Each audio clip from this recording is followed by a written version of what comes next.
bom dia a todos. O texto para o qual gostaria de chamar a atenção da igreja nessa manhã é o que se encontra na carta de Paulo aos Romanos, capítulo 8, do verso 18 ao verso 25. É uma passagem que traça um contraste entre o sofrimento do tempo presente e a glória a ser revelada na igreja. Então, Romanos capítulo 8, verso 18, diz assim a palavra de Deus, e que a partir de agora o Espírito Santo nos auxilie, lançando luz sobre esse texto poético, teologia apresentada em forma de poesia, e que traga a mais profunda consolação ao seu e ao meu coração.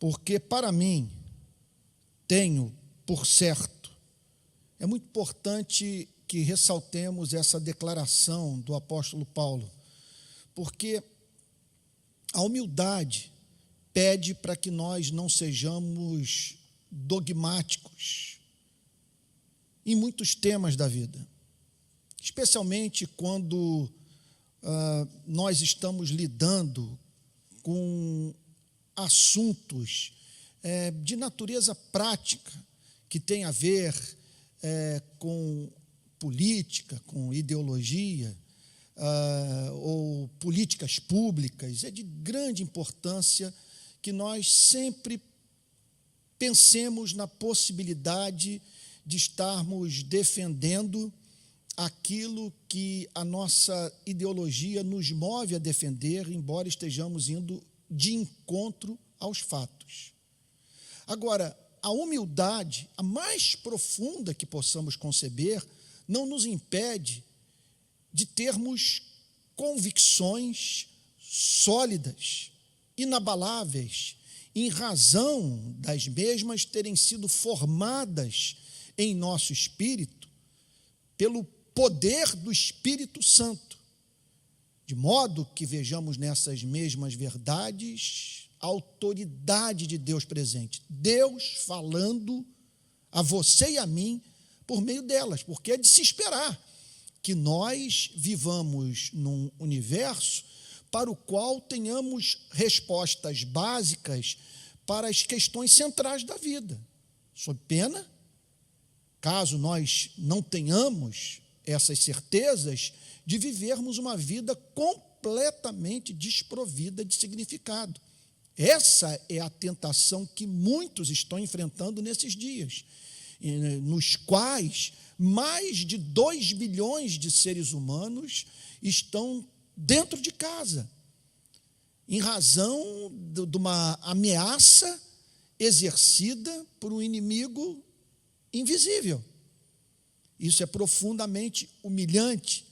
Isso, por ser humilhante, por falar da nossa condição, da nossa fragilidade, da fugacidade da nossa vida, do caráter transitório dessa presente ordem, faz com que emerjam questões de natureza filosófica. E as Escrituras Sagradas têm como objetivo responder a essas questões, sem cujas respostas, repito, a nossa vida carece de significado. E aqui está o apóstolo Paulo dizendo, porque para mim tenho por certo, isso é convicção, eu não sou dogmático com respeito a muitos temas na vida. Chego ao ponto de dizer que sou agnóstico com relação a alguns assuntos, carecendo de mais luz, de mais esclarecimento. Contudo, aquilo sobre que eu passo a falar é fruto de convicção arraigada no coração, em razão de eu ter testemunhado pelo Espírito Santo a presença da voz de Deus no conteúdo da doutrina. Então, sobre o que o apóstolo Paulo fala? Que os sofrimentos do tempo presente não podem ser comparados com a glória a ser revelada em nós. O apóstolo Paulo, portanto, está nessa passagem buscando trazer consolação para cristãos que estão enfrentando sofrimentos das mais diferentes espécies. Ele fala dos sofrimentos do tempo presente. São sofrimentos, vejam só, isso é muito importante, não são inerentes à criação de Deus, à condição humana, não fazem parte do plano original de Deus, nem do projeto final do Criador. São sofrimentos do tempo presente. São agudos, são reais, são concretos, mas fazem parte dessa presente ordem. Certamente, nenhum deles ocorrendo à revelia de Deus, mas capazes de atingir a toda a espécie humana, todo o reino animal e, de uma forma especial, a igreja de nosso Senhor e Salvador Jesus Cristo. Porque os sofrimentos do tempo presente não podem ser comparados com a glória a ser revelada em nós. A Bíblia ensina essa doutrina de uma glória, de um esplendor, de uma beleza da qual nós participaremos. Ele está falando, portanto, de algo que não está sujeito ao processo de envelhecimento e morte. Alguma coisa para a qual você olha e vê formosura, e vê propósito, e vê sentido, e divisa o plano eterno de Deus, as suas intenções, as mais santas, as mais belas, as mais sublimes para a sua e a minha vida. Você e eu que fazemos parte do povo eleito de Deus. E ele, portanto, fala dessa glória. É uma glória que está para ser revelada. Trata-se, portanto, de um período a ser iniciado da relação de Deus com o seu povo, do qual a igreja ainda, por motivos óbvios, não desfruta na sua plenitude. É uma glória que está para ser revelada. Será revelada aos anjos, aos querubins, aos arcanjos. Será revelada ao universo. Nós participaremos de algo por demais especial. Aqui é o sonho da visibilidade tornado real. É você passar a ser visto, mas visto na condição de quem foi tornado santo, cheio de amor, de verdade, de ternura, partícipe da beleza, repito, de nosso Senhor e Salvador Jesus Cristo. O que o apóstolo Paulo declara é que você não tem como comparar uma coisa com a outra. Elas não têm o mesmo peso, não têm a mesma duração, não fazem parte de um lado do propósito do Criador, porque certamente, não há mínima dúvida, que esses sofrimentos estão inseridos no propósito eterno de Deus. Nada pega Deus de surpresa, nada escapa ao seu controle soberano. Esse é o sentido, inclusive, da palavra onipotência. Onipotência, eu tenho insistido muito nessa doutrina, nesses dias de pandemia, significa completo controle sobre aquilo que criou. O nosso Deus, nesse sentido, é onipotente. Ele não está à mercê do universo que ele próprio formou. Ele exerce controle soberano sobre todos os átomos, de maneira que o seu propósito será levado a cabo.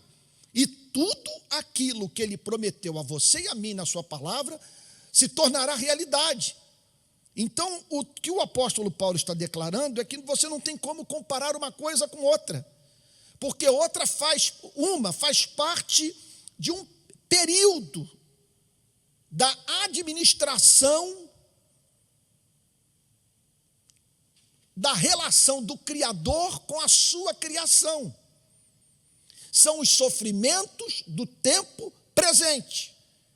Ele não está falando dos sofrimentos da eternidade. Ele não está falando sobre o propósito maior, que não estará sujeito à corrupção e queda. Portanto, não há como comparar uma coisa com outra, elas não têm o mesmo peso.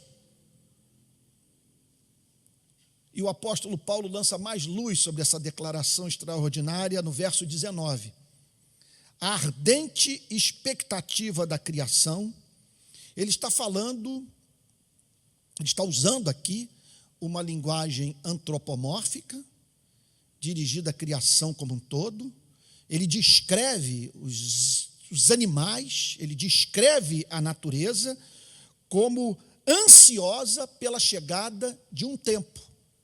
Observe, portanto, como que o cristianismo está longe de ser romântico. E é muito importante que nesses dias nós ressaltemos o valor da doutrina, meu querido irmão, minha querida irmã, a importância de nós estarmos com os nossos corações firmados nessas verdades, porque é a lembrança da verdade que nesse período de tribulação que nos sustenta, que mantém a nossa sanidade mental, que faz com que não percamos a sobriedade e sejamos luz dentro da nossa casa, e em condição até mesmo de enxugar as lágrimas dos que sofrem, porque há um rio cujas correntes alegram a cidade de Deus, o santuário da morada do Altíssimo. Então, a ardente expectativa da criação aguarda a revelação dos filhos de Deus.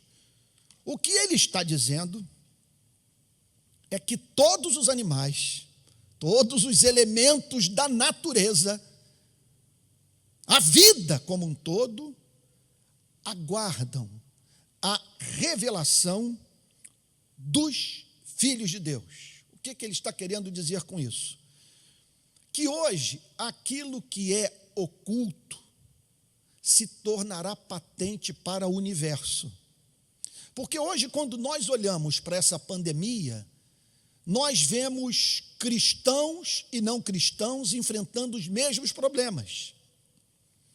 Então, olhamos para a humanidade e não conseguimos perceber a diferença entre ser filho da luz e ser filho das trevas, em pertencer a Deus e estar sujeito a uma vida de oposição a Deus. Hoje, quando nós olhamos para a humanidade, em suma, não vemos essa diferença entre cristãos e não cristãos, entre os redimidos e os não redimidos, entre os regenerados e os não regenerados, entre os justificados e os não justificados. O que o apóstolo Paulo está querendo aqui dizer é que um dia será revelada esta ligação íntima, estreita, filial que a igreja tem com o Criador único dos céus e da terra. O que ele está dizendo é que um dia ficará evidente que Deus tem seus filhos, que há nesse planeta pessoas que se reconciliaram com seu Criador, que têm o DNA de Deus, que expressam o caráter do Todo-Poderoso. É isso que ele está dizendo. Essas pessoas receberão tratamento especial. Elas passarão a ser vistas como especialmente amadas por Deus. Olha o que o texto declara: a ardente expectativa da criação aguarda a revelação dos filhos de Deus. Portanto, o apóstolo Paulo declara, deixa eu só fazer uma pausa aqui. Entenda uma coisa. Isso tudo pode soar para você como fantasia. Essa é a tentação de momento. Agora, preste atenção no que eu vou lhe dizer. Remova essa passagem das nossas vidas e nos restará o que o apóstolo Paulo declara, conforme vimos na semana passada, na sua primeira epístola aos Coríntios, no capítulo 15. Comamos e bebamos, que amanhã morreremos. nós só não sucumbimos a essa pandemia porque sabemos que ela faz parte dos sofrimentos do tempo presente. Então, voltemos ao texto. O apóstolo Paulo está dizendo que já está decretado o dia no qual se tornará evidente ao universo que Deus tem uma família, que Ele tem filhos seus nesse planeta. E um dia, portanto, esses que já estão na presença do Criador, a chamada igreja triunfante, a comunidade dos redimidos, estes, um dia, na companhia dos que forem encontrados vivos nesse planeta, na vinda do nosso Senhor e Salvador Jesus Cristo, serão revelados ao universo como filhos de Deus. Agora, note, da mesma maneira, isso que eu acho é uma coisa extraordinária, a ardente expectativa da criação aguarda a revelação dos filhos de Deus. Da mesma maneira que Deus criou um jardim para que aquele primeiro casal pudesse nele habitar, Deus haverá de renovar o universo, restaurar o jardim, a fim de que este mundo seja adaptado à glória dos filhos de Deus. Então ele está falando de um universo recriado, glorificado. Veja só, um universo, isso é santo demais, um universo que terá que fazer jus ao sacrifício de Cristo, porque aquele sangue derramado na cruz é o selo de Deus sobre as suas promessas, e ele haverá de ser honrado pelo cosmos, porque aquele sangue que conquistou a nossa redenção é o sangue também que conquistou a redenção do universo. Com a obediência de um homem, desgraça foi trazida para a natureza e para a humanidade. Com a desobediência desse homem, a espécie humana se tornou fadada a voltar ao pó. Mas com a obediência de um membro da nossa espécie que verdadeiramente amou e morreu pelas nossas iniquidades, foi decretada a glorificação do universo, de modo que esse mundo recriado por Deus se transforme no etos eterno, no lar santo, no jardim bendito, digno da habitação daqueles que foram redimidos pelo sangue de Jesus. Pois a criação está sujeita à vaidade. Olha o que nós estamos atravessando. Tudo vaidade. A criação está sujeita ao processo de decaimento, de corrupção, de morte. A criação está sujeita à vaidade. Ela não cumpre a finalidade maior de Deus. Você, portanto, olha para esse planeta e diz: não era para ser assim. Não é possível que essa seja a condição eterna desse planeta e do homem. Essa semana conversava com um dos meus filhos e dizendo: eu tenho racionalmente certo de que esse mundo vai chegar a um fim, porque a santidade de Deus o demanda, e chegará ao fim, para a glória do Criador. Agora, enquanto isso, note, a Bíblia mesma reconhece que a redenção em Cristo Jesus não nos impede de viver hoje num mundo sujeito à vaidade. Ele não cumpre a finalidade maior do Criador. Você vê um leão correndo atrás de uma presa, e você diz: não é possível que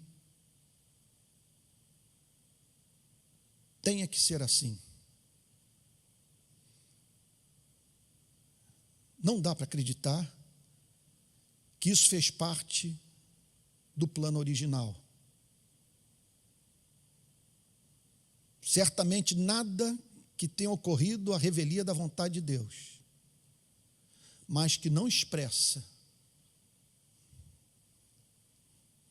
o caráter de Deus, exceto do ponto de vista da resposta que ele teve que dar à maldade humana, fazendo com que o jardim se transformasse num lugar de ameaça aos seres humanos, a fim de que esses aprendessem, por meio da dor, que Deus é santo, santo, santo. Então a criação está sujeita à vaidade. E nessa presente ordem criada por Deus, tornada caída, você e eu vivemos. Então veja, nada do que a humanidade está passando nesses dias deveria nos pegar de surpresa. E precisamos também afirmar, eu já disse isso numa outra ocasião, pode parecer meio macabro o que eu vou afirmar, pessimista, desalmado, mas é um fato que esse vírus não vai aumentar o número de mortes na nossa geração. Os 8 bilhões de habitantes desse planeta vão morrer de uma forma ou de outra. E por quê? Porque a criação, o homem e todo o restante do que Deus formou nesse planeta estão sujeitos à vaidade. Tinha que ser assim. Eu sou cristão, entre outros motivos, porque só o cristianismo apresenta uma filosofia de história. Me ajuda a entender os fatos. Eu não sei se você tem observado, mas as manhãs de outono têm sido belíssimas. Aqui no Rio, o mar de um azul que enche a alma de poesia. Um céu que nos faz lembrar do céu maior, da realidade santa que Deus designou para você e para mim. Agora, impressionante é quando eu abro a janela da minha casa e vejo as ruas vazias e as pessoas dentro de casa, num cenário lindo, e onde eu moro, os pássaros continuam a cantar. É incrível, o sol está nascendo, eu acordo muito cedo, eu acordo, da maioria das vezes, ainda de noite, o sol ainda não nasceu, e o sol começa a despontar o canto dos pássaros, a beleza da criação revelando os atributos divinos e os seres humanos dentro de casa. Só o cristianismo explica essa dupla realidade. Que de um lado, o universo que diz, esse é o seu lar. Você foi criado para viver nesse jardim. Por outro lado, um jardim com serpentes, com espinhos, com inimigos invisíveis, que mostra, portanto, que o amor e a justiça de Deus governam a vida debaixo do sol. E é impressionante como que tudo encontra-se em harmonia e regulado pela mão soberana de Deus, porque temos evidência suficiente da sua bondade para crermos que Ele é digno do nosso amor, e temos aquela evidência da sua bondade que permite que vivamos nesse planeta. e queiramos continuar vivos, por isso estamos lutando para nos protegermos do vírus. Agora, ao mesmo tempo, sofrimento em quantidade suficiente para nos levar a crer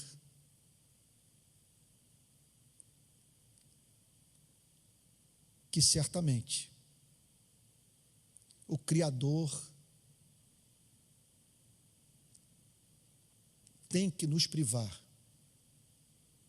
de algumas bênçãos, de modo que entendamos que a nossa espécie carece de arrependimento.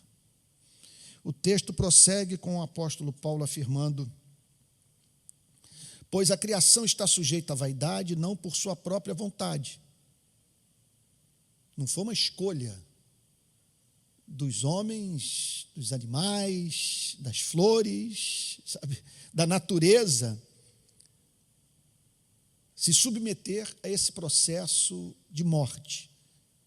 Não por sua própria vontade, mas por causa daquele que a sujeitou. Está falando, portanto, de uma ação soberana de Deus. A criação hoje não cumpre a sua finalidade maior porque Deus o decretou. O texto prossegue no versos 21, com o apóstolo Paulo declarando: na esperança de que a própria criação será libertada do cativeiro da corrupção. O apóstolo Paulo está falando, portanto, essa é a sua descrição da natureza, da condição de vida nesse planeta, o que inclui a você e a mim. Ele está falando de algo que se encontra num cativeiro e que luta para desse cativeiro se libertar, na esperança de que a própria criação será libertada do cativeiro da corrupção. O que significa o cativeiro da corrupção? É o cativeiro do processo inexorável de envelhecimento e morte. Portanto, a esperança que nós temos é que um dia essas grades serão quebradas pela mão soberana de Deus e a própria criação encontrará sua liberdade, tornando-se livre, diz o apóstolo Paulo, do cativeiro da corrupção para a liberdade da glória dos filhos de Deus. Então, nós não podemos nos escandalizar por estarmos passando pelos sofrimentos que estamos enfrentando. A Bíblia está dizendo o seguinte, que a salvação não nos torna imunes a esse cativeiro. A vida a ser vivida nesse mundo que o apóstolo Paulo chama de sujeito à vaidade. E nesse sentido, portanto, o nosso destino é idêntico ao destino dos demais seres humanos que não se arrependeram do seu desamor, que não se reconciliaram com Deus através de Jesus Cristo. Todos estamos dentro desse cativeiro de corrupção. E todos vivemos num mundo sujeito à vaidade. Você olha para ele e diz o seguinte: não era para ser assim. Me recuso a fazer uma aliança com essa presente ordem. Ela não atende às expectativas do meu coração. Agora lá estou eu.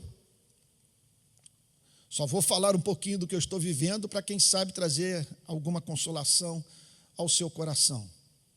Sabe? Não tem sido fácil, tanto quanto para você, atravessar esse período da história da humanidade. Ontem, por exemplo, depois de um mês sem ver a minha mãe, eu fui à sua casa levar compras, ela abriu a porta, não pude beijá-la, não pude abraçá-la, ela me viu com a máscara, e ansiosa para me receber no seu apartamento, e eu tendo que dizer para ela: minha mãe, eu não posso entrar aí, não posso abraçá-la, e por favor, a senhora não pegue o elevador, por favor, higienize todas essas compras que eu acabei de fazer para a senhora. E esses dias eu tive que ser mais duro, quando ela ameaçou ir para o supermercado sozinha fazer compra. Tive que falar em termos mais enérgicos, por amor, para não perdê-la. Aí chego em casa e encontro minha filha de 9 anos. Como que uma menina de 9 anos consegue processar uma crise como essa? E ouvindo as nossas conversas à mesa, ou quando nós, juntos em família, assistimos à noite o Jornal Nacional. E as notícias que chegam das mais diferentes partes do mundo. Como uma menina consegue elaborar tamanho sofrimento. E os dilemas éticos. Se fico em casa, não corro risco de contaminação e não trago morte para minha família. Contudo, eu sou pastor,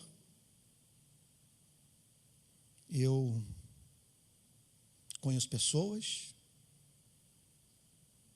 está em minhas mãos mobilizar uma quantidade razoável de seres humanos para ajudar os que mais sofrem nessa pandemia. Será que, se eu ficar dentro de casa, Deus vai abençoar essa suposta decisão racional? Enquanto está em mim o poder de ajudar pessoas que, nesse momento, carecem da solidariedade humana, e aí então você vai para a comunidade. O contato físico é literal. Pessoas tocando no seu corpo, esbarrando no seu ombro, falando a um palmo de distância de você, tentando me ajudar a entender o seu drama, a despensa vazia, o desemprego, o medo de morrer. Pessoas que me disseram essa semana: eu preciso trabalhar, mas para botar o pão dentro de casa, eu não quero expor a minha vida ao risco de morte. Ontem eu conversei com uma senhora e 2 crianças, a Maria Cândida, me parece, julgo na faixa aí dos seus 30, 35 anos, e suas 2 meninas, a Asla, de 7 anos, e a Maria Alice, de 6 anos. Lá estava a mãe e lá estavam a mãe e as 2 filhas, e as meninas com aquela máscarazinha que alguém havia confeccionado. Ontem nós espalhamos dezenas dessas máscaras na comunidade, e com aqueles motivos, com aqueles desenhos infantis. Era um negócio devastador. E ela me dizendo: o meu marido é pedreiro, está desempregado, não tem obra, e eu trabalho numa firma de limpeza, também estou desempregada, e pagamos R$450 pela casinha que temos aqui na favela do Mandela.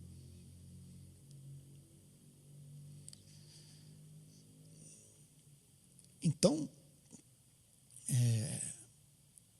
em nenhum momento, nessa aliança de casamento que fizemos com Jesus Cristo, nos foi dito que nós estaríamos imunes aos sofrimentos da era presente, às consequências do viver num planeta sujeito à vaidade, e que seríamos poupados dos resultados práticos, concretos da vida a ser vivida num cativeiro de corrupção. Quem pode libertar a espécie humana desse cativeiro de corrupção? Contudo, o apóstolo Paulo fala sobre a liberdade da glória dos filhos de Deus. É coisa de nós ficarmos o domingo inteiro falando sobre a liberdade da glória dos filhos de Deus. O que ele quer dizer com liberdade? É a vida sem as limitações da queda. É o mundo, preste atenção nisso, é o mundo designado para a plena expressão do espírito humano. A liberdade da glória dos filhos de Deus. Então, o apóstolo Paulo está falando de um mundo, que o mundo, tal como é hoje, não atende às demandas desses seres glorificados, desses seres, portanto, que se livraram da corrupção desse planeta. Quer dizer, o corpo e o espírito glorificados demandam o universo glorificado também. E essa é a essência da consolação cristã. E é o que nos move a correr riscos. Se eu tiver que partir por estar expondo minha vida a risco de morte, eu partirei, mas no meu posto, glorificando a Deus. E esse é o momento crucial da história, para mostrarmos ao mundo a diferença que essa esperança faz nas nossas vidas, porque nós não temos apenas esse planeta. Nós estamos certos de que um dia participaremos dessa liberdade da glória dos filhos de Deus. E só Deus para levar a cabo esse milagre. Eu vou me apressar aqui, senão não termino hoje, que é impossível você, no decurso de 30, 40 minutos, expor uma passagem gloriosa como essa. Veja só, porque sabemos, mais uma vez esse elemento de convicção, que toda a criação a um só tempo, geme e suporta angústias até agora. Nada mais literal, nada mais honesto, nada mais sincero do que essa declaração. Portanto, nada do que estamos vivendo deveria nos tomar de surpresa. Está prescrito pelas Sagradas Escrituras. A Bíblia é muito realista. A criação geme e suporta angústias. Por quê? Geme e suporta angústias. Porque está entregue à vaidade. Porque encontra-se no cativeiro da corrupção. E não somente ela. Olha o que o apóstolo Paulo declara. E não somente a criação, mas também nós. Mas também nós que temos as primícias do Espírito. Ele está falando de um sofrimento que é vivido pelo reino animal em geral, um sofrimento que alcança toda a ordem criada, e um sofrimento que envolve a vida desses seres que são portadores da bênção do Espírito Santo, que são a habitação do Espírito de Deus. Agora, interessante nós observarmos que, olha lá, e não somente ele, mas também nós que temos as primícias do Espírito, igualmente gememos em nosso íntimo. Então é natural esse sofrimento. É a resposta da nossa natureza humana, mas veja só, não apenas da natureza humana, da natureza redimida. Há um vírus como esse. Quando você toma conhecimento de hospitais superlotados e sem leitos para oferecer atendimento digno para pessoas enfermas, quando você toma conhecimento do fato de que idosos estão morrendo sozinhos, sem a companhia dos seus entes queridos, quando você olha, portanto, para as consequências políticas, econômicas, psicológicas, emocionais, familiares dessa crise toda, você geme. E geme de uma forma também toda especial. Eu espero ser claro nesse ponto. É um gemido, o gemido dos redimidos é diferente, porque os redimidos são a habitação do Espírito Santo. Eles anteveem a glória. Eles sabem o que aconteceu com esse planeta, como que esse planeta poderia ser caso o desamor não tivesse entrado no mundo dos homens. Mas também nós que temos as primícias do Espírito, igualmente gememos em nosso íntimo. Há um gemido. E o apóstolo Paulo declara, aguardando a adoção de filhos, a redenção do nosso corpo. É o gemido da dor, mas é o gemido da esperança. Veja, é o gemido que muitas vezes não é articulado em palavras, não é verbalizado, mas que Deus sabe interpretar.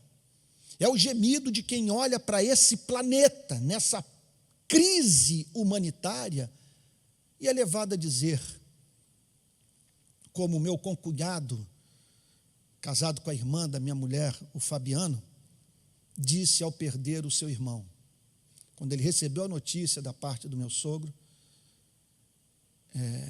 eu me lancei ao seu pescoço, porque também tenho irmãos que amo muito, me imaginei no seu lugar, e eu ouvi dizer, volta logo, Jesus. Ele ali manifestou essa experiência descrita pelo apóstolo Paulo. Gememos em nosso íntimo, aguardando a adoção de filhos, a redenção do nosso corpo.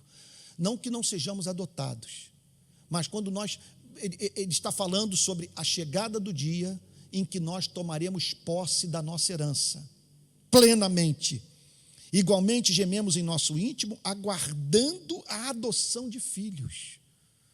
Quando o testamento será aberto e novamente lido, e ouviremos da boca do próprio Deus, vinde benditos do meu Pai, para o reino que vos tenho preparado, a adoção de filhos e a redenção do nosso corpo.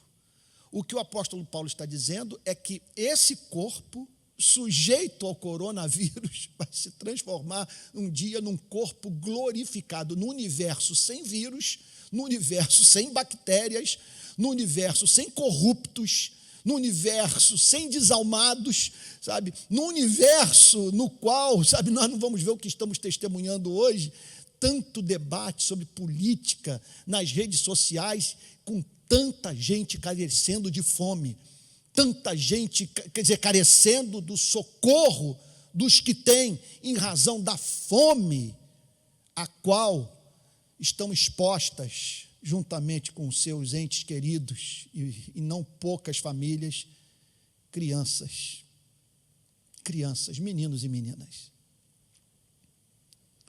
Igualmente gememos em nosso íntimo, aguardando a adoção de filhos, a redenção do nosso corpo, porque o corpo haverá de fazer parte desse milagre escatológico, fundamentado no amor de Deus. E o último versículo, ou melhor, parte B do verso 24, e depois o último versículo.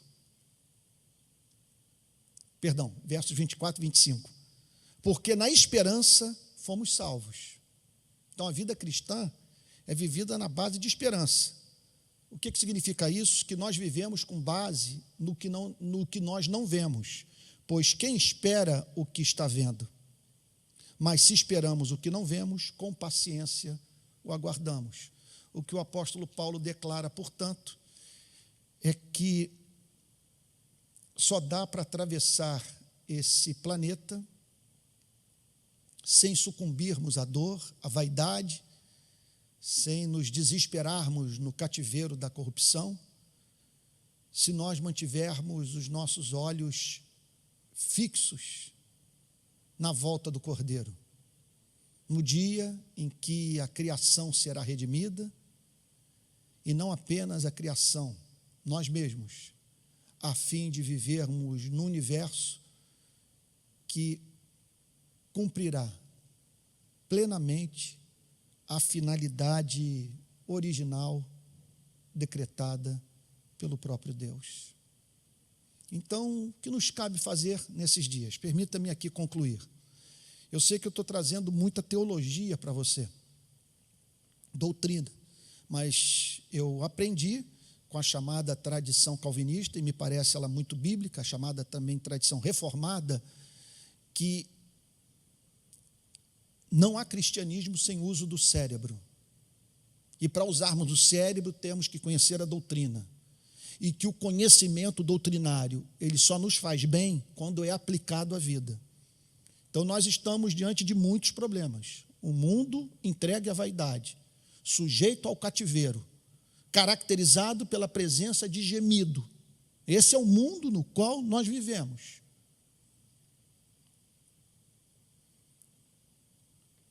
E nós esperamos, e nós precisamos de paciência, de esperança, de crermos que esses sofrimentos são os sofrimentos do tempo presente. Então, presta atenção, não fomos enganados, nós não estamos vivendo nada que não esteja inserido no pacto de Deus, Deus não está deixando de cumprir o que prometeu.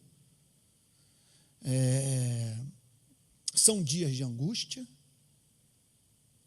mas que fazem parte da vida vivida debaixo do sol, num mundo de injustiça, de incredulidade, de falta de amor pelo próximo e falta de amor pelo Criador, mas um mundo que está em processo de redenção, que aguarda a manifestação da glória dos filhos de Deus. Eu lamento pelo fato da nossa querida igreja estar ouvindo a exposição dessa passagem de um pastor que não está à altura da glória desse texto. Agora, eu peço que o Espírito Santo os socorra você, meu irmão, a você, minha irmã, você que está dentro de casa agora com sua família, e o ajude a ver nesse texto aquilo que eu não o ajudei a enxergar nessa manhã, porque está certo que nós estamos diante da única resposta para os problemas que estamos enfrentando, eu diria, na pior crise vivida pela nossa geração. Depois da Segunda Guerra Mundial, não me recordo de um momento tão dramático na história da humanidade como esse. E é lógico, suscita inúmeras questões. E pela infinita bondade de Deus, nós temos a sua palavra, com o seu realismo, com sua franqueza, mas não apenas isso, com a sua esperança, nos chamando a já antegozarmos a chegada daquele dia. E como nós não vemos, senão não seria esperança, o que caracteriza a esperança é a capacidade de crermos no que Deus prometeu, pelo simples fato de que aquele que nos fez a promessa é veraz, não pode negar-se a si mesmo, e de declarar na sua palavra que jamais nos decepcionará, enquanto nós aguardamos a chegada daquilo que os olhos não podem ver. Que Deus, portanto, o faça recobrar as forças. Meu irmão querido, da nossa queridíssima IPBarra, que a nossa igreja glorifique o nome do nosso Deus nesses dias de tanta oportunidade de nós revelarmos a pessoa de Jesus Cristo. São dias que o mundo precisa de uma igreja solidária, misericordiosa, compassiva, socorrendo os necessitados, e de uma igreja que, em razão de provar da paz que excede todo entendimento, está em condição de ter algo a dizer para aquele que não conhece a esperança que está em Cristo. O ideal é que fosse criada aquela experiência, vamos assim chamar, de apologética viva, do seu vizinho ao tomar conhecimento da forma como as coisas estão transcorrendo na sua família, o procurar, manda um celular, ele fica sabendo de alguma forma sobre o milagre que está ocorrendo na sua casa, e então de chegar ao ponto de ligar para você e dizer: por favor, me ensine o segredo. O que está por trás dessa esperança? E você poder falar de Jesus Cristo, do seu amor e das promessas contidas no Evangelho. Que Deus o abençoe em nome de Jesus. Vamos ter um momento de oração. Pai Santo, nós te agradecemos por tão doces verdades. Senhor, onde encontrar algo capaz de nos comunicar esperança tão profunda. Onde encontrar abrigo melhor?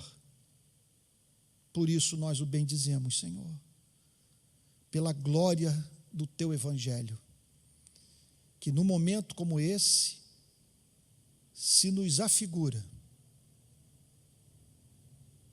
como a única verdade capaz de nos impedir de sucumbirmos à dor. Que o Senhor traga mais profunda consolação sobre os membros da IPEBarra, bem como aqueles, Senhor, que de outros estados estão nos acompanhando. Que toda lágrima seja enxugada, Senhor, e que teu povo seja restaurado na fé, no amor e na esperança. É o que nós te pedimos em nome de Jesus, Senhor.